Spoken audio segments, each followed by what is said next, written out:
கணக்குரிய நல்லோர்களே, ரசூலுல்லாஹி ஸல்லல்லாஹு அலைஹி வஸல்லம் அவர்கள் சொன்னார்கள், சாபத்துக்குரிய இரு செயல்கள் நீங்கள் தவிர்த்து கொள்ளுங்கள். மூமின்களே சொன்னார்கள். முஸ்லிம் அபூ ஹுரைரா ரலியல்லாஹு அன்ஹு அறிவிக்கின்றார்கள், ரசூலுல்லாஹி ஸல்லல்லாஹு அலைஹி வஸல்லம் கூறினார்கள், சாபத்துக்குரிய இரு செயல்களை தவிர்த்து விடுங்கள் என்று கூறினார்கள். மக்கள் எல்லாம் அல்லாஹ்வுடைய தூதரே, சாபத்துக்குரிய இரு செயல்கள் என்ன என நாங்கள் கேட்டோம்.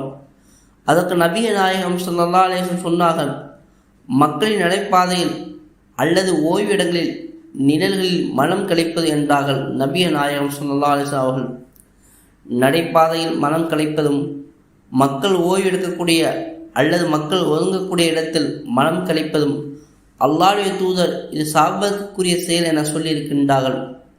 நாம் மக்கள் பயன்படுத்தக்கூடிய அந்த தெருக்கள், வீதிகள், சந்தைகளுக்கு எல்லாம் ஒரு கண்ணியம் கொடுக்க வேண்டும் என்று மார்க்கம் சொல்லக்கூடிய மிக முக்கிய ஒன்றாக இருக்கின்றது. இதை போல அமல் தங்களை அறிந்து அமல் செய்வதற்கு நம் சேனலை சப்ஸ்கிரைப் செய்து கொள்ளுங்கள். மறக்காமல் லைக் அண்ட் ஷேர் செய்து கொள்ளுங்கள்.